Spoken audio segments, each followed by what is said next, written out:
ನಮಸ್ಕಾರ ಸ್ನೇಹಿತರೆ. ಇವತ್ತು ಮತ್ತೆ ನಾವು ಆಚಾರ್ಯ ಪ್ರಶಾಂತ್ ಅವರ ಟ್ರೂತ್ ವಿಥೌಟ್ ಅಪಾಲಜಿ ಪುಸ್ತಕದ ಮತ್ತೊಂದು ಕೊಟೇಶನ್ ಏನು ಹೇಳುತ್ತೆ ಅಂತಕ್ಕಂಥದ್ದನ್ನು ನೋಡೋಣ. Quotation number 100. Outer knowledge inner darkness. Outer knowledge inner darkness ಅಂದರೆ ಹೊರಗಡೆಯಿಂದ ನಾವು ಜ್ಞಾನವಂತರಾಗ್ತಾ ಇದ್ದೀವಿ, ಶಿಕ್ಷಣವಂತರಾಗ್ತಾ ಇದ್ದೀವಿ, ಪದವಿಗಳ ಮೇಲೆ ಪದವಿಗಳನ್ನ ಪಡ್ಕೊಳ್ತಾ ಇದ್ದೀವಿ. ಆದರೆ ನಮ್ಮ ಒಳಗಡೆ ನಾವು ಇನ್ನೂ ಕತ್ತಲೆಯಲ್ಲಿ ಇದ್ದೀವಿ ಅಂತಕ್ಕಂತಹ ಮಾತನ್ನು ಆಚಾರ್ಯಜಿಯವರು ಹೇಳ್ತಾ ಇದ್ದಾರೆ. ಒಳಗಡೆಯಿಂದ ಕತ್ತಲೆ ಅಂತಂತಂದರೆ ನಾವು ಮನಸ್ಸಿನ ಬಗ್ಗೆ ನಮ್ಮ ಬಗ್ಗೆ ನಾವು ತಿಳ್ಕೊಳ್ತಾ ಇಲ್ಲ. ನಾವು ಶಾಲೆಗೆ ಹೋಗಿ ಕಾಲೇಜಿಗೆ ಹೋಗಿ ಎಲ್ಲ ವಿಷಯಗಳನ್ನು ಕಲಿತೀವಿ.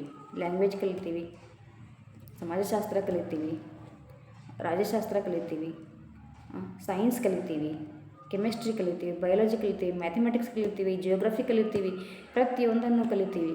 ಆದರೆ ಈ ಕಲಿಯುವಂಥವನು ಯಾರು, ಇದೆಲ್ಲ ವಿಷಯಗಳನ್ನು ಕಲಿಯುವಂಥವನು ಯಾರು, ಅವನ ಬಗ್ಗೆ ನಾವು ಕಲಿಯೋದಿಲ್ಲ, ಅವನ ಬಗ್ಗೆ ನಾವು ತಿಳ್ಕೊಳ್ಳೋದಿಲ್ಲ. ನಾನು ಯಾರು ಅಂತಕ್ಕಂಥದ್ದನ್ನೇ ತಿಳ್ಕೊಳ್ಳೋದಿಲ್ಲ. ಈ ತಿಳ್ಕೊಳ್ತಕ್ಕಂತಹ ಶಿಕ್ಷಣ ವ್ಯವಸ್ಥೆಯಲ್ಲೂ ಕೂಡ ನಮ್ಮಲ್ಲಿ ಇಲ್ಲ. ಈ ನಾನು ಯಾರು ಅಂತಕ್ಕಂಥದ್ದನ್ನು ತಿಳಿದುಕೊಳ್ಳುವಂತಹ ಒಂದು ವಿಷಯ ನಮ್ಮ ಶಿಕ್ಷಣ ವ್ಯವಸ್ಥೆಯಲ್ಲೂ ಕೂಡ ಇಲ್ಲ. ಅದು ಮುಖ್ಯವಾಗಿ ನಮ್ಮ ಶಿಕ್ಷಣ ವ್ಯವಸ್ಥೆಯಲ್ಲಿ ಬರಬೇಕಾಗಿರ್ತಕ್ಕಂಥದ್ದು. ಯಾಕಪ್ಪ ಅಂತಂದರೆ ಆ ಒಂದು ಮನುಷ್ಯ ತಿಳ್ಕೊಳ್ತಕ್ಕಂಥವನು ಯಾರು ಅಂತಕ್ಕಂಥದ್ದನ್ನು ನಾವು ತಿಳ್ಕೊಂಡ್ವಿ ಅಂದರೆ ನಮ್ಮ ಒಂದು ಶೈಕ್ಷಣಿಕವಾಗಿ ನಮಗೆ ಇನ್ನಷ್ಟು ಪ್ರಗತಿ ಆಗ್ಬೋದು. ರಾಜಕೀಯದಲ್ಲಿ ಪ್ರಗತಿ, ಪ್ರತಿಯೊಂದು ಕ್ಷೇತ್ರದಲ್ಲಿ ಅಲ್ಲಿ ಇನ್ನಷ್ಟು ಪ್ರಗತಿಯನ್ನು ಬರೋದಕ್ಕೆ ಸಾಧ್ಯ ಆಗ್ತದೆ. ಅದಕ್ಕಾಗಿಯೇ ಆಚಾರ್ಯಜಿಯವರು ಹೇಳ್ತಾ ಇದ್ದಾರೆ, ನೀವೆಲ್ಲ ಶಿಕ್ಷಣ ವ್ಯವಸ್ಥೆಗಳನ್ನು ಇಟ್ಕೊಂಡಿದ್ದೀರಿ, ಒಳ್ಳೆಯದು. ಆದರೆ ಅದು ಎಲ್ಲ ಇನ್ನಷ್ಟು ಸಾರ್ಥಕವಾದ ರೀತಿಯಲ್ಲಿ ಬರಬೇಕಪ್ಪ ಅಂತಂತಂದರೆ ನೀವು ನಿಮ್ಮ ಒಳಗಡೆ ಇರ್ತಕ್ಕಂಥ ನೀನು ಯಾರು ಅಂತಕ್ಕಂಥದ್ದನ್ನು ತಿಳ್ಕೊಂಡ್ರೆ ನೀನು ಇನ್ನಷ್ಟು ಮತ್ತಷ್ಟು ಎತ್ತರವಾಗಿ ನೀನು ಸಾಧನೆಯನ್ನು ಮಾಡಬಹುದು ಅಂತಕ್ಕಂತಹ ಮಾತನ್ನು ಆಚಾರ್ಯಜಿಯವರು ಹೇಳ್ತಾರೆ. ಅದಕ್ಕೆ ಆಧ್ಯಾತ್ಮಿಕದಲ್ಲಿ ಒಂದು ಮಾತಿದೆ, ವಿದ್ಯೆ ಮತ್ತು ಅವಿದ್ಯೆ. ನಾನು ಇದನ್ನು ವಿದ್ಯೆ ಅವಿದ್ಯೆ ವಿರುದ್ಧಾರ್ಥಕ ಪದಗಳು ಅಂತ ನಾನು ಮೊದಲು ತಿಳ್ಕೊಂಡಿದ್ದೆ. ನಾನು ಯಾವಾಗ ಆಚಾರ್ಯಜಿಯವರನ್ನ ಕೇಳೋದಕ್ಕೆ ಶುರು ಮಾಡಿದೆ, ಆಧ್ಯಾತ್ಮಿಕದಲ್ಲಿ ಬಂದೆ, ವಿದ್ಯೆ ಅಂದ್ರೇನು ಅವಿದ್ಯೆ ಅಂದ್ರೇನು ಅಂತಕ್ಕಂಥದ್ದನ್ನು ನನಗೆ ಚೆನ್ನಾಗಿ ಈಗ ಅರ್ಥ ಆಗ್ತಾಯಿದೆ. ಇಲ್ಲಿ ಏನಪ್ಪ ಅಂತಂದರೆ ಅವಿದ್ಯೆ ಅಂತಕ್ಕಂಥದ್ದನ್ನು ಆಧ್ಯಾತ್ಮಿಕದಲ್ಲಿ ವೇದಾಂತವಾದ ಭಾಷೆಯಲ್ಲಿ ಏನಂತಾರೆಪ್ಪ ಅಂದರೆ ಅವಿದ್ಯೆ ಅಂದರೆ ಹೊರಗಿನ ಒಂದು ಜ್ಞಾನ ಪಡ್ಕೊಳ್ತಕ್ಕಂಥದ್ದು. ನಾನು ಈಗಾಗಲೇ ಹೇಳಿದ್ನಲ್ಲ, ರಾಜಕೀಯ ಶಾಸ್ತ್ರ ಆಗಿರ್ಬೋದು, ಸಮಾಜಶಾಸ್ತ್ರ ಆಗಿರ್ಬೋದು, ಭಾಷೆ ಆಗಿರ್ಬೋದು, ಜಿಯೋಗ್ರಫಿ ಆಗಿರ್ಬೋದು, ಮ್ಯಾಪ್ಸ್ ಆಗಿರ್ಬೋದು, ಮ್ಯಾಥಮೆಟಿಕ್ಸ್ ಆಗಿರ್ಬೋದು, ಇದನ್ನೆಲ್ಲ ಅವಿದ್ಯೆ ಅಂತ ಕರೀತಾರೆ. ಯಾವುದರಲ್ಲಿ? ಆಧ್ಯಾತ್ಮಿಕದಲ್ಲಿ, ವೇದಾಂತದ ಭಾಷೆಯಲ್ಲಿ. ವಿದ್ಯೆ ಅಂತಂತಂದರೆ ಏನಪ್ಪ ಅಂತಂದರೆ ನನ್ನ ಒಳಗಿರ್ತಕ್ಕಂಥವನು ನಾನು ಯಾರು ಅಂತಕ್ಕಂತಹ ತಿಳಿದುಕೊಳ್ಳುವ ಒಂದು ಪ್ರಕ್ರಿಯೆ ಏನಪ್ಪ ಅಂದರೆ ವಿದ್ಯೆ. ಈ ವಿದ್ಯೆ ಮತ್ತು ಅವಿದ್ಯೆ ಎರಡೂ ಸೇರಿದಾಗ ಏನಾಗ್ತದಪ್ಪ ಅಂದರೆ ಮನುಷ್ಯ ಇನ್ನಷ್ಟು ಒಂದು ಪ್ರಗತಿಯ ಹಾದಿಯಲ್ಲಿ ಹೋಗೋದಕ್ಕೆ ಸಾಧ್ಯ ಆಗ್ತದೆ. ನಾನು ಯಾರಿದ್ದೀನಿ, ಪ್ರೀತಿ ಅಂದ್ರೇನು, ನನ್ನ ಭಾವನೆಗಳು ಎಲ್ಲಿಂದ ಬರ್ತಾ ಇದ್ದಾವೆ, ನನ್ನ ಆವೇಗಗಳು ಎಲ್ಲಿಂದ ಬರ್ತಾ ಇದ್ದಾವೆ, ನನ್ನ ಸಂಸ್ಕಾರಗಳು ಎಲ್ಲಿಂದ ಬರ್ತಾ ಇದ್ದಾವೆ, ಈ ಒಂದು ತಿಳಿದುಕೊಳ್ಳುವಂತಹ ಈ ಎಲ್ಲ ಒಂದು ಪ್ರಕ್ರಿಯೆಗಳನ್ನು ತಿಳಿದುಕೊಳ್ಳುವಂಥ ಪ್ರಕ್ರಿಯೆಗೆ ಏನಂತ ಕರೀತಾರಪ್ಪ ಅಂದರೆ ವಿದ್ಯೆ. ಈ ವಿದ್ಯೆ ಮತ್ತು ಅವಿದ್ಯೆ ಎರಡೂ ಜೊತೆಯಲ್ಲಿ ಸಾಗಿದಾಗ ಮನುಷ್ಯ ಇನ್ನಷ್ಟು ಪ್ರಗತಿಯ ಹಾದಿಯತ್ತ ಸಾಗಬಹುದು. ಇದರಿಂದ ಪ್ರಕೃತಿಗೂ ಕೂಡ ತುಂಬ ಲಾಭ ಇದೆ. ಪ್ರಕೃತಿ ಆವಾಗ ಎರಡೂ ತಿಳ್ಕೊಂಡಾಗ ಮನುಷ್ಯ ಏನಪ್ಪ ಅಂದರೆ ಪ್ರಕೃತಿಗೂ ಕೂಡ ಅವನು ನಾಶ ಮಾಡೋದಿಲ್ಲ, ಪ್ರಕೃತಿಯ ಜೊತೆ ಪ್ರಕೃತಿಯಾಗೇ ಹೋಗ್ತಾನೆ ಅವನು. ಒಂದು ಸಲ ನೀವು ಈ ವೇದಾಂತವನ್ನು ಸ್ವೀಕಾರ ಮಾಡಿ ನೋಡಿ ನಿಮ್ಮಲ್ಲಿ ಎಷ್ಟು ಬದಲಾವಣೆಗಳಾಗ್ತವೆ ಮತ್ತು ಒಂದು ಆನಂದದ ಸ್ಥಿತಿ ಬರ್ತದಲ್ಲಿ. ಮತ್ತು ನಾವು ಎಷ್ಟೊಂದು ಹೊರಗಡೆ ನಾಲೆಜ್ ತೊಗೋತಾ ಇದ್ವಿ, ಜ್ಞಾನವಂತರಾಗ್ತಾ ಇದ್ವಿ, ಆದರೆ ನಮ್ಮಲ್ಲಿ ಅಂಧವಿಶ್ವಾಸಗಳನ್ನು ಹೋಗ್ತಾ ಇಲ್ಲ.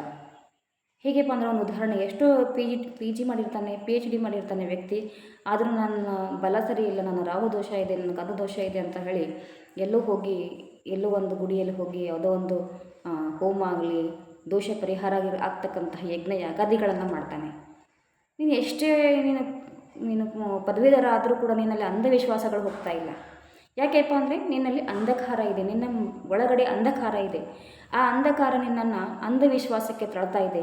ಯಾವಾಗ ವ್ಯಕ್ತಿ ಆಧ್ಯಾತ್ಮಿಕನಾಗ್ತಾನೋ, ಯಾವಾಗ ವ್ಯಕ್ತಿ ವೇದಾಂತವನ್ನು ಸ್ವೀಕಾರ ಮಾಡ್ತಾನೋ, ಆ ವ್ಯಕ್ತಿಯ ಅಂಧವಿಶ್ವಾಸದಲ್ಲಿ ಇರೋದಕ್ಕೆ ಸಾಧ್ಯನೇ ಇಲ್ಲ. ಪ್ರತಿಯೊಬ್ಬರು ಆಧ್ಯಾತ್ಮಿಕರಾದರೆ ನೋಡಿ, ಆಧ್ಯಾತ್ಮಿಕತೆ ಅಂತಂದರೆ ಸನ್ಯಾಸಿ ಆಗಬೇಕು ಅಂತ ಅಲ್ಲ. ಸನ್ಯಾಸಿ ಆಗೋದಾದ್ರಲ್ಲಿ ಇಲ್ಲವೇ ಇಲ್ಲ. ಆಧ್ಯಾತ್ಮಿಕ ಅಂತಕ್ಕಂಥದ್ದು ಮನುಷ್ಯನನ್ನು ಹೇಗೆ ಮಾಡುತ್ತೆಪ್ಪ ಅಂತಂದರೆ ಅವನು ಒಳಗಡೆಯೂ ಬಹಳಷ್ಟು ಶಾಂತಿಯಾಗಿ ಒಂದು ಆನಂದದ ಸ್ಥಿತಿಯಲ್ಲಿರ್ತಾನೆ, ಮತ್ತು ಹೊರಗಡೆ ಘೋರವಾದ ಕೆಲಸಗಳನ್ನು ಮಾಡ್ತಾ ಇರ್ತಾನೆ. ಹೊರಗಡೆ ಘೋರವಾದ ಕರ್ಮಗಳನ್ನು ಮಾಡ್ತಾ ಇರ್ತಾನೆ ಅವನು. ಅದು ನಿಷ್ಕಾಮ ಕರ್ಮ ಆಗ್ಬಿಡುತ್ತೆ ಮತ್ತದು ಅದನ್ನು ಕೂಡ ಆ ಕರ್ಮವನ್ನು ಕೂಡ ನಿಷ್ಕಾಮ ಕರ್ಮ ಅಂತೇಳಿ ಕರೀತಾರೆ ವೇದಾಂತದ ಭಾಷೆಯಲ್ಲಿ. ಸೊ ಆ ರೀತಿ ವ್ಯಕ್ತಿ ಆಗೋದಕ್ಕೆ ಸಾಧ್ಯ ಇದೆ ಈ ವೇದಾಂತದಲ್ಲಿ, ನಿಜವಾದ ಆಧ್ಯಾತ್ಮಿಕದಲ್ಲಿ, ವಾಸ್ತವಿಕವಾದಂತಹ ಆಧ್ಯಾತ್ಮಿಕತೆಯಲ್ಲಿ.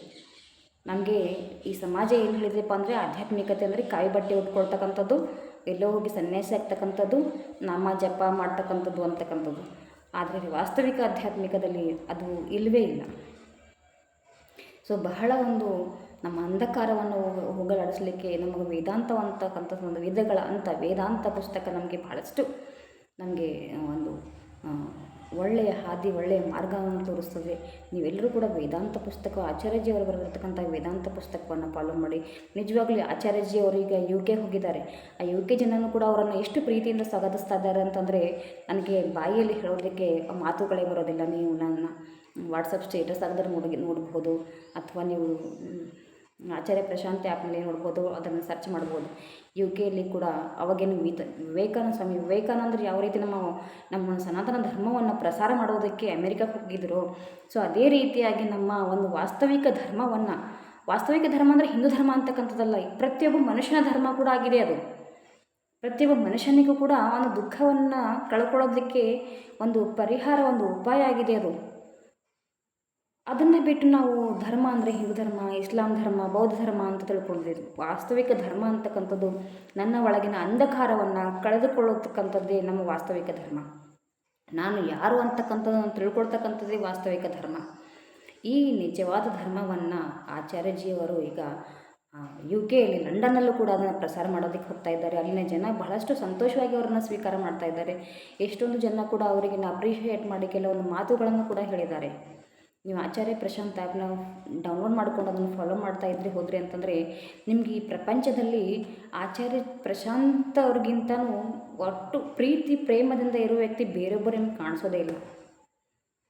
ಕಾಣಿಸೋದಿಲ್ಲ ಅಂದರೆ ಅದು ಅಂಧವಿಶ್ವಾಸ ಅಲ್ಲ, ಅದು ನಿಜವಾಗ್ಲೂ ನಿಮಗೆ ಅರ್ಥ ಆಗುತ್ತೆ. ಪ್ರೀತಿ ಅಂದರೆ ಏನೋ ಅಂತ ಅರ್ಥ ಆಗುತ್ತೆ, ಪ್ರೇಮ ಅಂತಕ್ಕಂಥದ್ದು ಏನೋ ಅಂತ ಅರ್ಥ ಆಗುತ್ತೆ. ಪ್ರೀತಿ ಪ್ರೇಮ ಅಂದರೆ ನಾವು ತಪ್ಪಾಗಿ ತಿಳ್ಕೊಂಡ್ಬಿಟ್ಟಿದ್ವಿ. ನಮ್ಮ ದೇಹದ ಆಕರ್ಷಣೆಗಳಿಂದ ಪ್ರೀತಿ ಪ್ರೇಮ ಅಂತ ತಿಳ್ಕೊಂಡಿದ್ವಿ. ನಿಜವಾಗ್ಲೂ ಹೇಳಬೇಕಂತಂದರೆ ಪ್ರೀತಿ ತಾನಾಗಿ ಹುಟ್ಟೋದೇ ಇಲ್ಲ. ಪ್ರೀತಿಯನ್ನು ನಾವು ಕಲಿಬೇಕಾಗ್ತದೆ. ಪ್ರೀತಿ ಹೇಗೆ ಇನ್ನೊಬ್ಬರನ್ನ ಮಾಡಬೇಕಪ್ಪ ಅಂತಕ್ಕಂಥದ್ದು ಅದೊಂದು ಕಲಿಯುವ ಪ್ರಕ್ರಿಯೆ ಇದೆ. ಅದು ಆ ಕಲಿಯುವ ಪ್ರಕ್ರಿಯೆಗಳು ನಿರಂತರವಾಗಿರ್ತಕ್ಕಂತಹ ಪ್ರಕ್ರಿಯೆ. ಅದು ನಾವು ಯಾವಾಗ ಬರುತ್ತೇಪ್ಪ ಅಂತಂದರೆ ಅದು ವೇದಾಂತದಿಂದ ಮಾತ್ರ ಸಾಧ್ಯ. ನಾನು ಯಾರು ಅಂತ ತಿಳ್ಕೊಂಡಾಗ ಮಾತ್ರ ಸಾಧ್ಯ ನಿಮ್ಮಲ್ಲಿ ಒಂದು ಪ್ರೇಮ ಅಂಕುರ ಆಗೋದಕ್ಕೆ. ಅಲ್ಲಿವರೆಗೂ ನೀವು ವೇದಾಂತ ಅಂತಂದರೆ ನಿಮಗೆ ಗೊತ್ತಿಲ್ಲ, ನಾನು ಯಾರು ಅಂತ ನಿಮಗೆ ಗೊತ್ತಿಲ್ಲ ಅಂತಂದರೆ ನಾನು ಇಷ್ಟು ಜನರನ್ನ ಪ್ರೀತಿ ಮಾಡ್ತೀನಿ, ನನ್ನ ಮಕ್ಕಳನ್ನು ಪ್ರೀತಿ ಮಾಡ್ತೀನಿ, ನನ್ನ ಗಂಡನ ಪ್ರೀತಿ ಮಾಡ್ತೀನಿ, ನನ್ನ ಹೆಂಡತಿನ ಪ್ರೀತಿ ಮಾಡ್ತೀನಿ ಅಂದರೆ ಅದು ಸುಮ್ಮನೆ ನಿಮ್ಮ ಮೇಲ್ನೋಟಕ್ಕೆ ಮಾತಾಗುತ್ತೆ ಹೊರತು ಅದು ಒಳಗಿನಿಂದ ಅಲ್ಲ. ನಮ್ಮ ಪ್ರೀತಿ ಹೇಗಿರುತ್ತೆಪ್ಪ ಅಂತಂದರೆ ಕೊಡತಗೊಳ್ತಕ್ಕಂತಹ ಒಂದು ವ್ಯಾಪಾರ ಆಗಿರ್ತದೆ. ಅದನ್ನು ನಾವೇನು ತಿಳ್ಕೊಂಡಿದ್ದೀವಪ್ಪ ಅಂದರೆ ಪ್ರೀತಿ ಅಂತ ತಿಳ್ಕೊಂಡಿದ್ದೆ. ಅದು ಆ ಪ್ರೀತಿ ಅಲ್ಲ, ಅದು ವ್ಯಾಪಾರ ಕೇವಲ. ಪ್ರೀತಿ ಅಂತಕ್ಕಂಥದ್ದು ಹೇಗಿರುತ್ತೆಪ್ಪ ಅಂತಂದರೆ ಉದಾಹರಣೆಗಾಗಿ ಸ್ವಾತಂತ್ರ್ಯ ಹೋರಾಟಗಾರರು ನಿಜವಾಗ್ಲೂ ದೇಶದ ಮೇಲೆ ಪ್ರೀತಿ ಇದ್ದರು ಅಂತ ಹೇಳ್ಬೋದು. ನೋಡ್ರಿ, ಅವರು ಸ್ವಾತಂತ್ರ್ಯಕ್ಕೋಸ್ಕರ ತಮ್ಮ ಪ್ರಾಣವನ್ನೇ ಅರ್ಪಿಸಿದ್ರು. ಅದರಿಂದ ಅವ್ರು ಏನನ್ನೂ ಬಯಸಲಿಲ್ಲ, ಆದರೂ ಕೂಡ ಸ್ವಾತಂತ್ರ್ಯಕ್ಕೋಸ್ಕರ ಹೋರಾಟ ಮಾಡಿದ್ರು.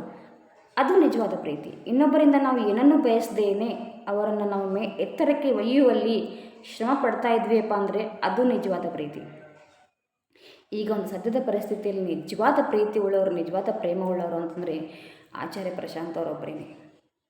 ಅವರಿಗೆ ಯಾರಿಂದ ಏನನ್ನೂ ಬೇಕಾಗಿಲ್ಲ. ಧರ್ಮ ಪ್ರಸಾರ, ನೀವು ಸಂತೋಷವಾಗಿರ್ಬೇಕು, ನೀವು ಆನಂದದ ಸ್ಥಿತಿಯಲ್ಲಿರಬೇಕು, ಈ ಭೂಮಿಯನ್ನು ಜಲವಾಯು ಪರಿವರ್ತನೆಯಿಂದ ಒಂದು ಕಾಪಾಡಬೇಕು ಅಂತಕ್ಕಂಥದ್ದೇ ಅವರ ಒಂದು ಉದ್ದೇಶ ಮತ್ತು ಗುರಿಯಾಗಿದೆ ಜೀವನದ. ಎಲ್ಲರನ್ನೂ ಒಂದು ಆನಂದದ ಸ್ಥಿತಿಯಲ್ಲಿ ಇಡಬೇಕಪ್ಪ ಅಂತಕ್ಕಂಥದ್ದು, ಎಲ್ಲರೂ ಒಂದು ನಾನು ಯಾರು ಅಂತ ತಿಳ್ಕೊಳ್ಬೇಕು ಅಂತಕ್ಕಂಥದ್ದನ್ನೇ ಅವರ ಉದ್ದೇಶವಾಗಿಟ್ಟುಕೊಂಡು ಎಲ್ಲ ಕಡೆ ತಮ್ಮ ವಾಸ್ತವಿಕವಾದಂತಹ ಧರ್ಮವನ್ನು ಪ್ರಸಾರ ಮಾಡೋದಕ್ಕೆ ಹೋಗ್ತಾ ಇದ್ದಾರೆ.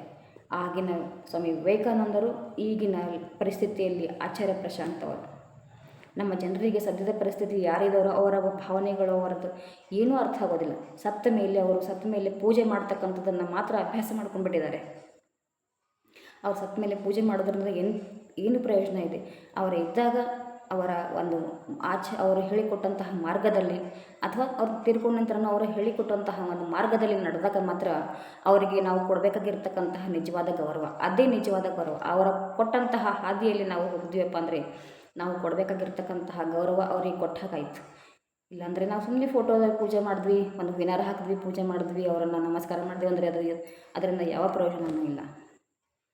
ಎಲ್ಲಿವರೆಗೂ ನಾವು ಅವರು ಕೊಟ್ಟಂತಹ ಹಾದಿಯಲ್ಲಿ ನಾವು ನಡೆದ್ವಿಯಪ್ಪ ಅಂದರೆ ಅವರಿಗೆ ನಾವು ನಿಜವಾದ ಗೌರವ ಕೊಟ್ಟ ಹಾಗೆ. ಅದು ಬರೋದಕ್ಕೆ ಸಾಧ್ಯ ಆಗೋದು ಕೂಡ ನಮ್ಮಲ್ಲಿರ್ತಕ್ಕಂಥ ಅಂಧಕಾರವನ್ನು ಕಳ್ಕೊಂಡಾಗೆ ಇನ್ನೊಬ್ಬರಿಗೆ ಅವರ ವಿಚಾರಗಳಿಗೆ, ನಮ್ಮ ಮಹಾನ್ ವ್ಯಕ್ತಿಗಳ ಒಂದು ವಿಚಾರಗಳನ್ನು, ಅವರ ಒಂದು ಭಾವನೆಗಳನ್ನು ನಾವು ಅರ್ಥ ಮಾಡಿಕೊಂಡು ಅವರ ಒಂದು ಹಾದಿಯಲ್ಲಿ, ಅವರ ಒಂದು ತೋರಿಸಿಕೊಟ್ಟಂಥ ಒಂದು ಉನ್ನತವಾದ ಹಾದಿಯಲ್ಲಿ ಹೋಗಬೇಕಪ್ಪ ಅಂತಂದರೆ ನಾನು ಯಾರು ಅಂತ ನಾವು ತಿಳ್ಕೊಂಡಿರಬೇಕು. ಅಂದಾಗ ಮಾತ್ರ ಅವರ ವಿಚಾರಗಳು, ಅವರ ಮಾತುಗಳು ನಮ್ಮ ಮನಸ್ಸಿನ ಆಳಕ್ಕೆ ಹೋಗೋದಕ್ಕೆ ಸಾಧ್ಯ. ಇಲ್ಲ ಅಂತಂದರೆ ನಾವು ಮೇಲ್ನೋಟಕ್ಕೆ ಪೂಜೆ ಮಾಡ್ತೀವಿ, ನಮಸ್ಕಾರ ಮಾಡ್ತೀವಿ, ಮನೆ ಹೋಗ್ತೀವಿ, ಅಷ್ಟೇ ಆಗಿಬಿಡುತ್ತೆ ಅಷ್ಟೇ. ಸೊ ಪ್ರತಿಯೊಬ್ಬರು ಕೂಡ ಮನಸ್ಸಿನ ಅಂಧಕಾರವನ್ನು ಕಳ್ಕೊಳ್ಬೇಕಾಗಿರ್ತಕ್ಕಂಥದ್ದು ಈ ಸದ್ಯ ಪರಿಸ್ಥಿತಿಯಲ್ಲಿ. ಆ ಕೆಲಸವನ್ನು ಮಾಡ್ತಾ ಇದ್ದಾರೆ ಆಚಾರ್ಯ ಪ್ರಶಾಂತ್ ಅವರು ಮಾತ್ರ. ಸೊ ಅದಕ್ಕಾಗಿ ದಯವಿಟ್ಟು ಆಚಾರ್ಯ ಪ್ರಶಾಂತ್ ಆ್ಯಪನ್ನು ಡೌನ್ಲೋಡ್ ಮಾಡಿಕೊಡ್ರಿ. ಅದನ್ನು ಫಾಲೋ ಮಾಡೋದಕ್ಕೆ ನೀವು ತಯಾರಿ ಮಾಡ್ಕೊಳ್ಳಿ.